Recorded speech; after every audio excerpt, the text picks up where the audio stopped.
अगर दरवाजे तक जाना है तो सबको पार करके जाना होगा।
पंकज, पंकज क्या हुआ है?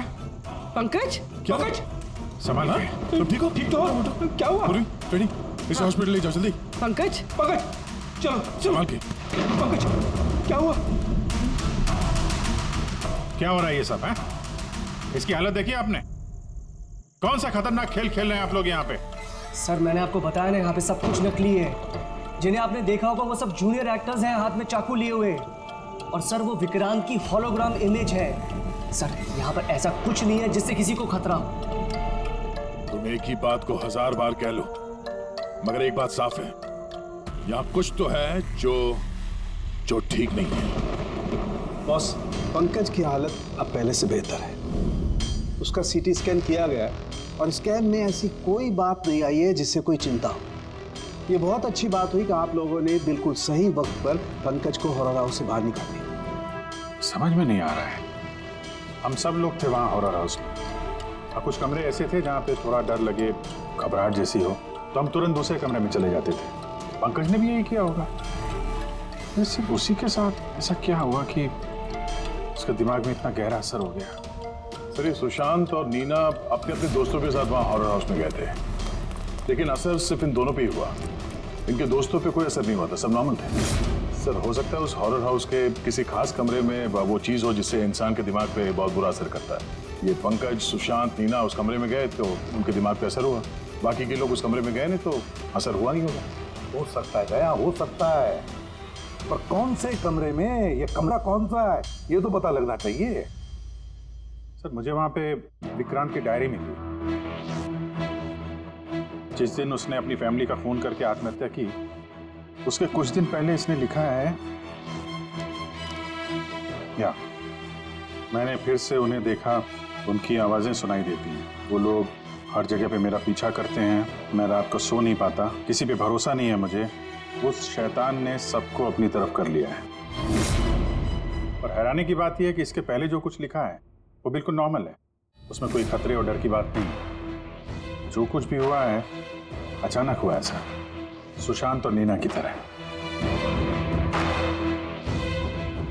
बात समझ में नहीं आ रही अभी कि ये विक्रांत, इस विक्रांत ने अपने पूरे खानदान का कत्ल कर दिया। अपने डर के मारे उसने अपनी जान दी, आत्महत्या कर ली। नहीं अभिजीत, कुछ ना कुछ तो गड़बड़ जरूर है, कुछ ना कुछ तो गड़बड़ है। कहीं ऐसा तो नहीं कि सुशांत और नीना की तरह किसी ने विक्रांत को ही मारा था? आत्महत्या नहीं, खून है विक्रांत का। तो क्या हुआ होगा विक्रांत के साथ, क्या हुआ होगा, पता कैसे चलेगा? सर, विक्रांत की फैमिली में सिर्फ एक लड़की जिंदा है, उसकी बड़ी बेटी राधिका। राधिका? सर, अगर मैं आज जिंदा हूं तो सिर्फ इसीलिए क्योंकि उस दिन मैं शहर से बाहर थी, एक ट्रिप पर गई थी, और जब वापस आई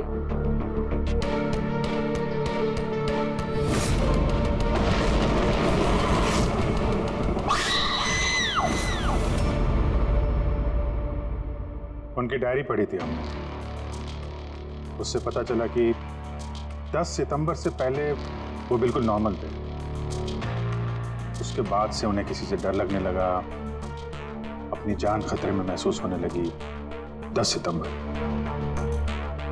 सर, 10 सितंबर को तो हमने डैड का 50th बर्थडे सेलिब्रेट किया था।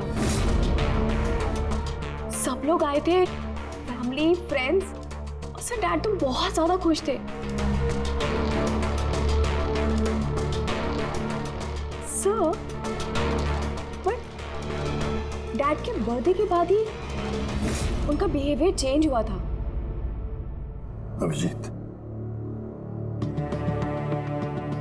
मतलब विक्रांत के साथ जो कुछ भी हुआ है उस बर्थडे पार्टी में ही हुआ है, पर क्या ऐसा क्या हुआ जिसकी वजह से विक्रांत परेशान हो गया, डिस्टर्ब हो गया? क्या हो सकता है? राधिका, आप बता सकती हैं उस दिन बर्थडे में कौन कौन आया था?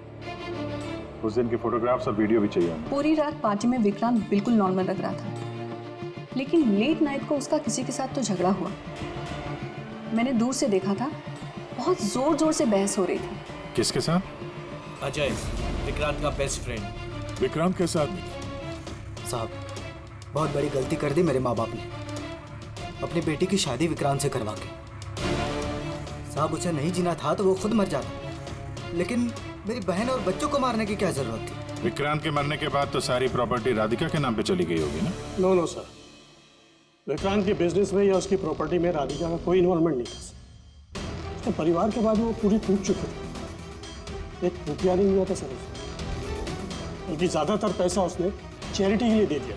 और विक्रांत का बिजनेस?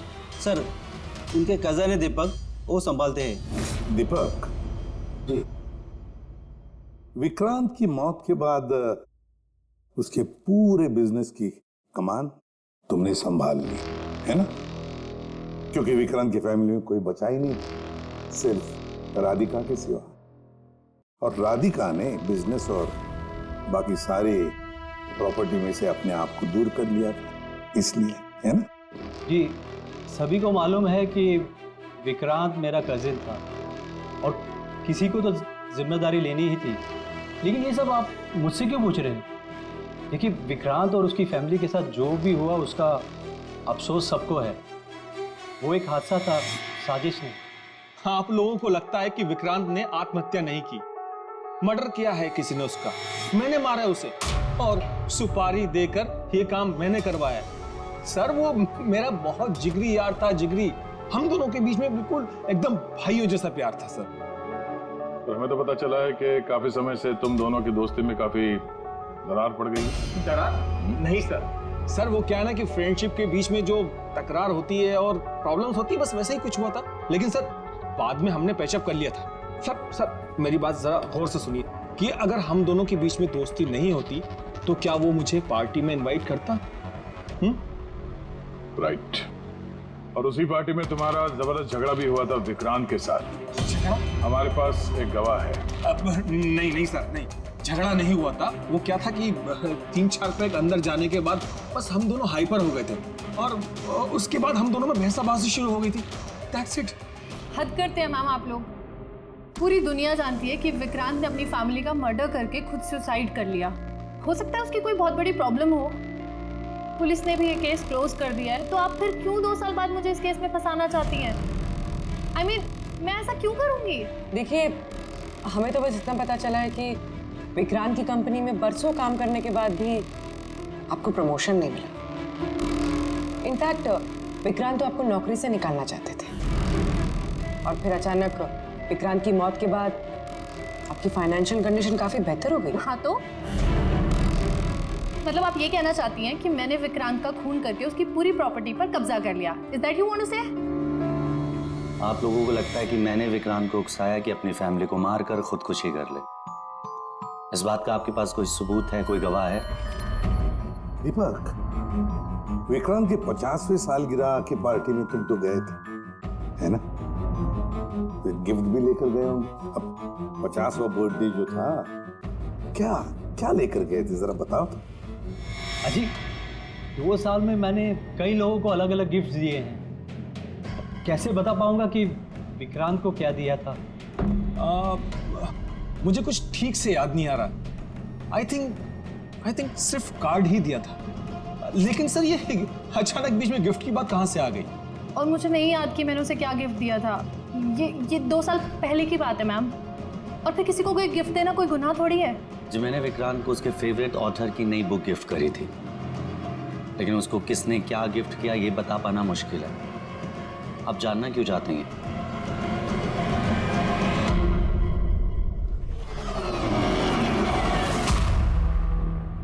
इन सबसे पूछताछ कर लिया सर। ये चारों लोग, अजय, दीपक, दिव्या, नंदन, चारों गड़बड़ लग रहा है। सर इन लोगों से सच उगलवाना बड़ा मुश्किल है। हाँ सर, 2 साल हो गए इस बात को। कोई सबूत, गवाह मिलना थोड़ा मुश्किल है। इसी बात का फायदा उठाया है इन लोग। अगर इतना तो तय है कि इनमें से कोई एक झूठ बोल रहा है और वही है विक्रांत का कातिल। अभिजीत, फिर भी एक सवाल उठता है कि अगर किसी ने भी एक चीज गिफ्ट दी है जिसकी वजह से इंसान का दिमाग खराब होता है, तो फिर विक्रांत का ही दिमाग खराब क्यों हुआ उस चीज की वजह से? वहां पर और भी तो लोग थे उस घर में, उनको कैसे कुछ नहीं हुआ? हाँ सर, विक्रांत के परिवार में 5 लोग थे, नौकर चाकर अलग। उन्हें भी तो असर होना चाहिए था, पर उन पर कुछ नहीं हुआ। जैसे अब 2 साल बाद जितने भी लोग वहां पर गए थे, किसी पे कोई असर नहीं हुआ, सिवाय पंकज, सुशांत और नीना। पंकज बताओ, कौन से कमरे में गए थे और कैसे गए?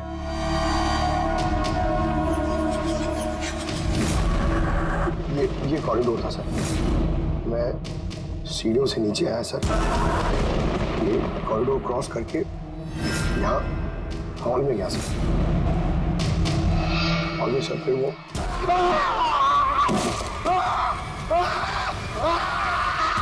मेरा पैर पकड़ा सर, मैं घबरा गया सर। फिर मैं यहाँ से भागा, फिर इस कॉरिडोर में आया सर और यहाँ पर कहीं पे शायद मुझे वो विक्रांत दिखा और सर मैं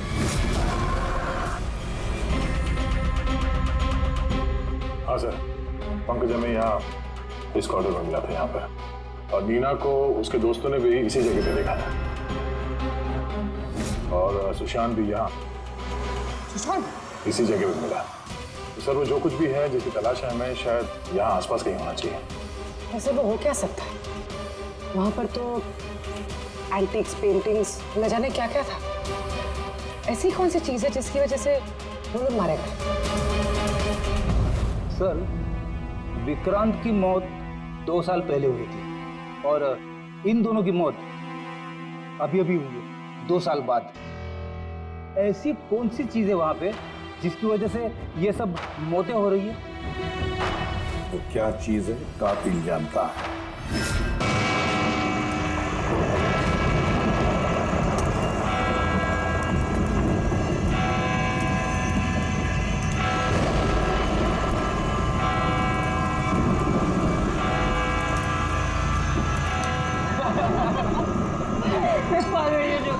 सुनो तुमने अंगेज मामा, ये लुक लाइक अ मंकी।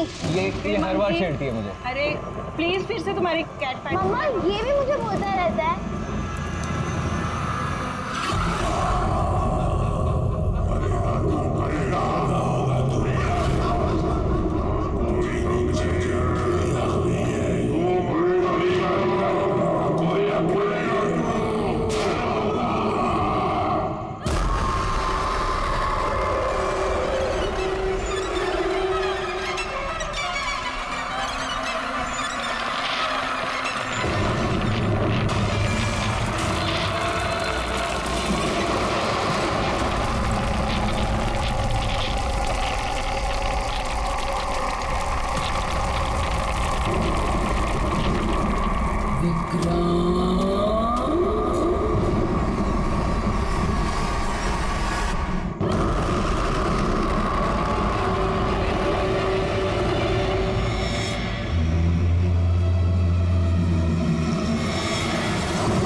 तो ये है हॉरर हाउस। Adventure game. अरे क्या डर रहा है यार? मर्डर हम है ना साथ में। कुछ हो गया तो फिर मुझे क्या होगा? कुछ नहीं होगा यार, कुछ नहीं होगा। अरे सर आ गए। हॉरर हाउस चैलेंज तो ले रहे हैं आप सब लोग, लेकिन एक बात मैं आपको बता दूं, ये इतना आसान नहीं है। कमजोर दिल वालों के लिए तो बिल्कुल भी नहीं। ये वही हवेली है ना जहाँ 2 साल पहले एक फैमिली का मर्डर हुआ था? जी हाँ, पूरे हिंदुस्तान में इससे डरावनी जगह कोई भी नहीं है। बहुत लोगों ने कोशिश की और आज तक कोई भी ज्यादा देर तक यहाँ रुक नहीं पाया। तो बताओ, क्या आप लोग ये चैलेंज लेना चाहेंगे? जिमी यार, ऑल द बेस्ट। जिमी, तुझे डर नहीं लग रहा है क्या यहाँ पर? डर किस बात का? मुझे सीआईडी ऑफिसर बनना है, एसीपी प्रद्युमन जी की तरह। ब्रेव और strong. Morning sir. Good morning Jimmy. आज कैसे आना हुआ तुम्हारा? कैसे हो तुम? सर बहुत बढ़िया हूँ सर, एकदम आपकी तरह। मेरे तरह? सर अगर आपकी तरह रहूंगा भी तो बड़ा होकर आपके जैसे सीआईडी ऑफिसर बन पाऊंगा। अरे वाह, मेरे जैसे बनना है? सीआईडी में एसीपी बनोगे? वैसे भी ये सब तो फेक है, कुछ रियल है ही नहीं, सब डराने के लिए बना। कुछ देर अंदर रहेंगे फिर चल जाएंगे हम बाहर।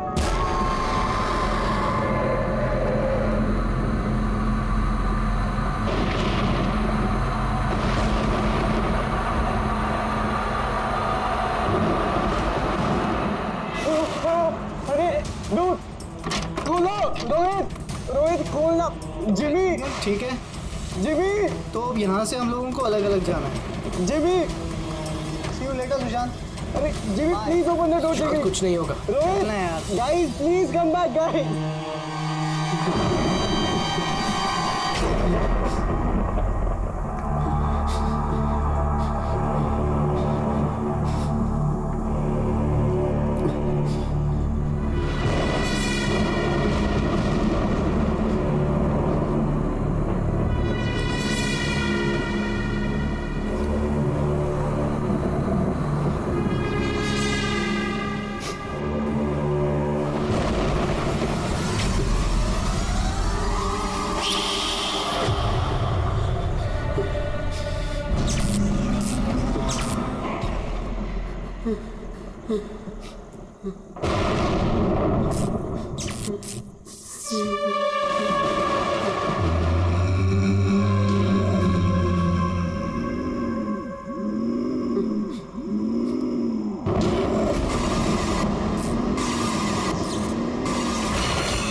सुशांत चलो क्लास करें सुशांत क्या हो गया? कल रात को तेरी मॉम का भी कॉल आया था। मुझे 2 दिन से बहुत अजीब न्यूज़ मिल रहा है, बात नहीं कर रहा, कुछ नहीं कर रहा। कुछ तो बोल। तू चल क्लास के लिए चल। कुछ तो प्रॉब्लम है।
सुशांत मेरा बच्चा, ये क्या हो गया सुशांत?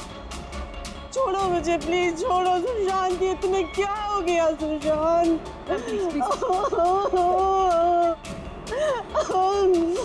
जिमी, मेरा बच्चा, अब मुझे ठीक से बता, क्या हुआ? ये सब कैसे हुआ?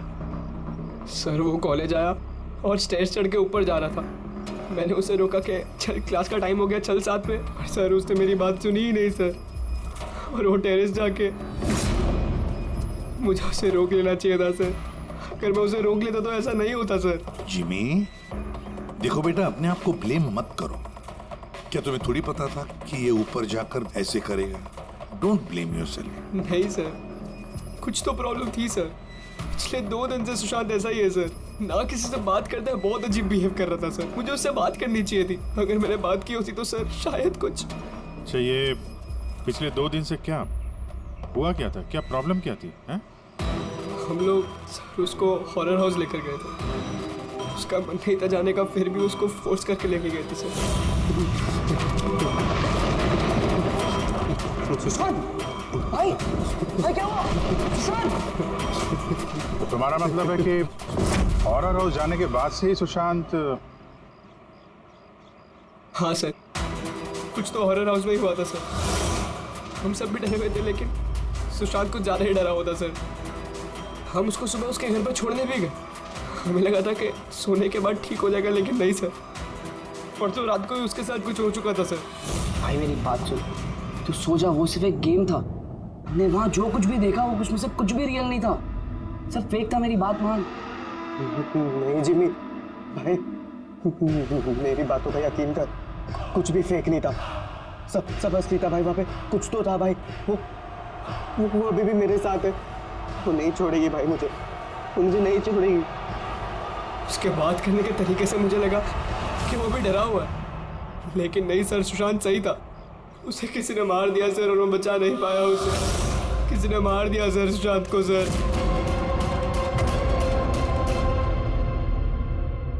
ये देखो बॉस, ये सीटी स्कैन किसका? ये एक 80 साल के बूढ़े के ब्रेन का सीटी स्कैन है। इस आदमी को एक बहुत ही भयानक ब्रेन की बीमारी हुई। जरा देखो गौर से, इसके ब्रेन सेल्स कैसे सिकुड़ गए हैं। और सर इस सीटी स्कैन में ब्रेन सेल्स और भी ज्यादा डैमेज्ड है। ये स्कैन किसका? सुशांत। सुशांत का? एक जवान हेल्दी लड़के के ब्रेन के सेल्स एक बीमार बुढ़े आदमी के ब्रेन के सेल से ज्यादा खराब? वही तो सबसे बड़ा सवाल है अभिजीत, कैसे? और हमने सुशांत के फैमिली डॉक्टर से भी बात की।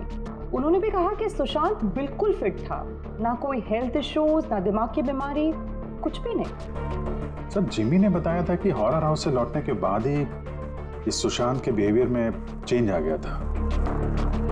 और सर सुशांत की माँ का भी यही कहना था कि सुशांत अजीब अजीब सी बातें करने लगा था। उसे लगता था कि उसके आसपास कोई है जो उसे मारना चाहता है, पर ऐसा कुछ भी नहीं था। और सिर्फ 2 दिन में सुशांत को स्किज़ोफ्रेनिया के सिम्टम्स होने लगे। इम्पॉसिबल। अभिजीत, जिमी की बात सही हो सकती है। ये कोई आत्महत्या नहीं, खून है, खून। पर खून कैसे?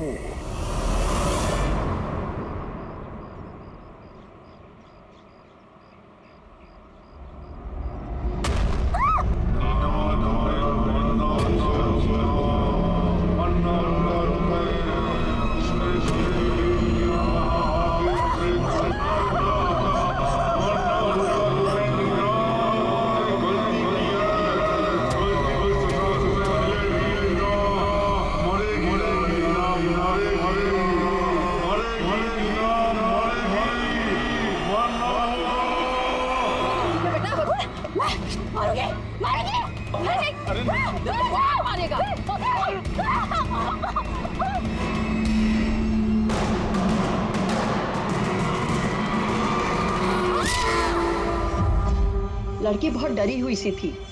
ऐसा लग रहा था कि कोई इसका पीछा कर रहा है। अजीब अजीब सी बातें कर रही थी। हम लोग तो इसकी मदद कर रहे थे, हम लोगों को देखकर भागने लगी और गाड़ी के सामने आ गई। तुम लोग नीना के फ्रेंड्स हो ना, तो तुमने कभी इसे अजीब सा बिहेव करते हुए देखा है? बिल्कुल ठीक थी वो, पर आज जब वो कॉलेज आई बिल्कुल बदली हुई सी बिहेव कर रही थी। पूछने पर कुछ बताया भी नहीं उसने, फिर अचानक से क्लासेस छोड़ के चली गई।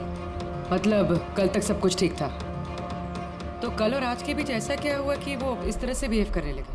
कल रात को हम हॉरर हाउस में गए थे और नीना बहुत ज्यादा डर गई थी। हमें लगा कि रात भर आराम से सोएगी तो सुबह तक ठीक हो जाएगी। एग्जैक्टली हुआ क्या था वहाँ पे?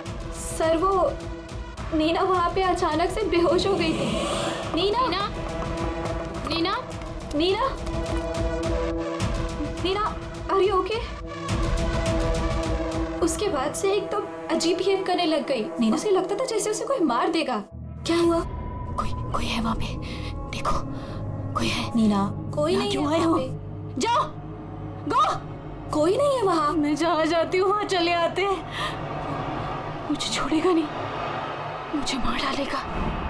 हॉरर हाउस, ये वही हॉरर हाउस है जहाँ पर सुशांत भी अपने दोस्तों के साथ गया था, और जहाँ से आने के बाद उसके और इस नीना के दिमाग पर असर होने लगा। अजीब अजीब से वहम होने लगे। कुछ न कुछ तो गड़बड़ जरूर है इस हॉरर हाउस में, कुछ न कुछ तो गड़बड़ है। ऐसा कुछ नहीं है सर, मैं सच में नहीं जानता उन दोनों को क्या हुआ है। तुम्हें नहीं पता तो और किसे पता होगा? हाँ? इस हॉरर हाउस के बारे में सोशल मीडिया में तुम्हारी कंपनी ने मैसेज शेयर किया है ना? और इसमें साफ साफ लिखा है कि इस हॉरर हाउस में मर्डर्स हुए हैं, और जो कोई भी एक रात इस हवेली में रहेगा उसे 50,000 रुपए इनाम में मिलेंगे। हाँ? और इसमें यह भी लिखा है कि ये हॉरर हाउस बनने से पहले 2-3 लोग यहाँ पे रात में रुके थे जो गायब हो गए। इन जिनका अब तक कोई छता पता नहीं चला है। सर मार्केटिंग के लिए सब करना पड़ता है। हॉरर हाउस के प्रमोशन के लिए हमने कुछ एक्टर्स से काम करवाया था ताकि लोग यहाँ पर आए।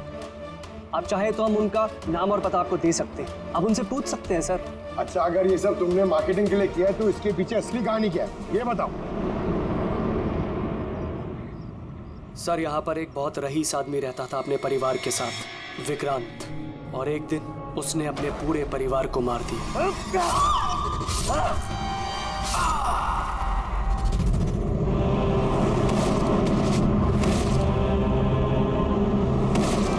मुझे मार दिया, सबको मार दिया मैंने, सबको मार दिया मैंने।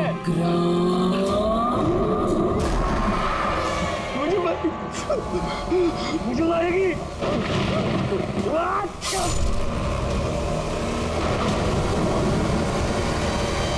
हाँ सर, विक्रांत के बारे में मैंने न्यूज में देखा था। सर ये जगह वैसे ही भूत बंगले के नाम से बदनाम थी, तो क्यों ना इससे कुछ पैसा कमाया जाए। तो स्कूल और कॉलेजेस के बच्चों को ये चैलेंज देकर तुमने पैसा कमाने का नया तरीका निकाला, हाँ? मगर तुमने सोचा तुम्हारे लालच ने दो बच्चों की जान ले ली। सर आपको पता है ना हॉरर हाउस क्या होता है, यहाँ पर सब कुछ नकली होता है सर। डराने के लिए डेड बॉडीज की जगह नकली एक्टर्स होते हैं, खून की जगह लाल रंग होता है, लाउड नॉइजेस होती है, दैट्स इट। सर ऐसी कोई भी चीज नहीं होती जिससे किसी को खतरा हो। सर डॉक्टर सालुंके का मैसेज है। नीना के सीटी स्कैन से पता चला कि उसके ब्रेन सेल्स बहुत तेजी से उसी तरह डैमेज हुए हैं जैसे सुशांत के केस में हुए थे। अब बोलो, अगर ये सब नकली है, नाटक है, तो किसी के दिमाग पे इतना बुरा असर कैसे पड़ सकता है, हा? सर मुझे इसके बारे में कुछ नहीं पता, मैं सच कह रहा हूँ। ठीक है, आज रात इस हॉरर हाउस में हम लोग रुकेंगे। पता तो चले बिजनेस के नाम पे यहाँ पे कौन कौन सा खेल खेला जा रहा है। सीआईडी की टीम ने ये कहा है कि उस रात पार्टी में जो कुछ हुआ वो हमसे एक बार फिर जानना चाहती थी। इसी जगह जहाँ पार्टी हुई थी कि एग्जैक्टली हुआ क्या था, उस रात कौन कहाँ था और क्या कर रहा था। अरे एसीपी सर अभी तक क्यों नहीं आए? मैं इससे ज्यादा इंतजार नहीं कर सकता। इनफ। एक काम करते हैं, एसीपी सर को कॉल कर लेती हूँ। प्लीज। अरे तुम लोगों को जो कुछ करना है करो, मैं तो चला। मैं यहाँ एक पल भी नहीं रुकूंगा, एक पल भी नहीं रुकना मुझे। अरे सुनो यार।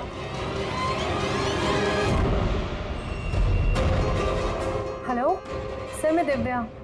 आपने हम सबको हॉरर हाउस में बुलाया था ना, हम लोग आ गए हैं। हाँ जी, मैं, नंदन, अजय और दीपक। क्या आपने बुलाया ही नहीं? ऐसी कोई बात ही नहीं हुई? Okay sir. क्या हुआ? एसीपी का कहना है कि उन्होंने हमें बुलाया ही नहीं। अरे ये हो क्या रहा है? पता नहीं, शायद किसी ने हमारे साथ मजाक किया है। चलो चलते हैं यहाँ से। चलो जल्दी चलो। कहाँ चलते हैं? ऊपर से बाहर जाने का कोई रास्ता नहीं है। अब क्या करेंगे हम? कैसे निकलेंगे यहाँ से बाहर हम? कोई दूसरा रास्ता तो होगा। हाँ ढूंढो, दूसरा रास्ता ढूंढो निकलने का बाहर। चलो जल्दी चलो, होना चाहिए कोई रास्ता। एक काम करो, तुम वहां देखो, मैं वहां दिखता हूँ।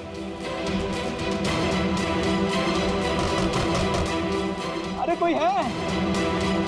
प्लीज दरवाजा खोलो।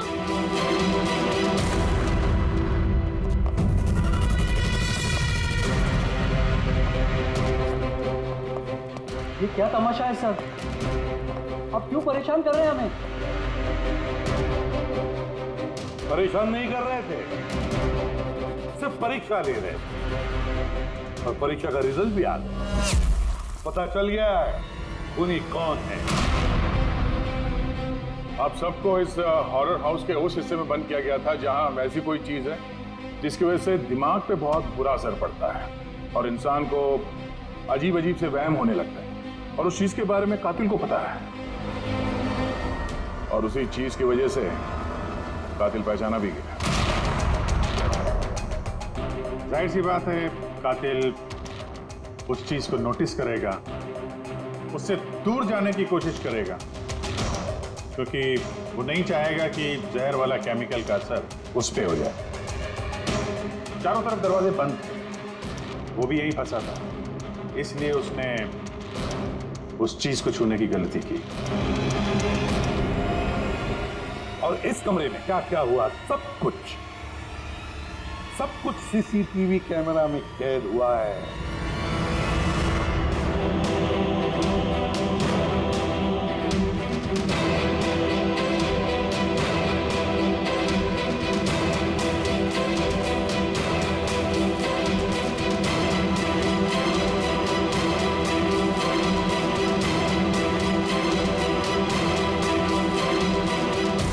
सबको लगता था कि विक्रांत एक अच्छा इंसान है, लेकिन ये सच नहीं था।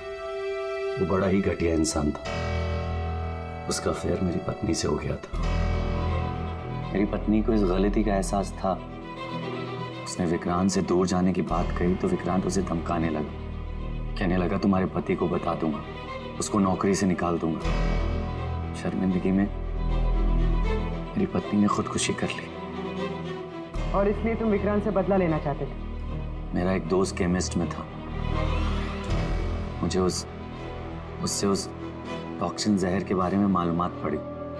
मुझे पता लगा ये एक ऐसा केमिकल है जिससे इंसान दिमागी तौर पर बीमार हो जाता है। मैंने विक्रांत को गिफ्ट देने के लिए एक एंटीक लालटेन खरीदी और उसकी बत्ती को उस केमिकल में डिप करके उसे गिफ्ट दे दिया। जब विक्रांत उस लालटेन को जलाता तो उस बत्ती से उठने वाला धुआं कमरे में फैल जाता। विक्रांत पर उस जहरीले धुएं का असर वैसे ही होने लगा जैसा मैं चाहता था। धीरे धीरे वो पागल होने लगा और एक दिन उसने पागलपंती में अपने पूरे खानदान को खत्म कर दिया और खुदकुशी कर ली। किसी को ये बात की खबर तक नहीं हुई कि इस केमिकल की वजह से उसने इतना बड़ा कदम उठा लिया। और एक दिन केस बंद हो गया। बाद में विक्रांत के इस घर को महेश के फादर ने खरीद लिया।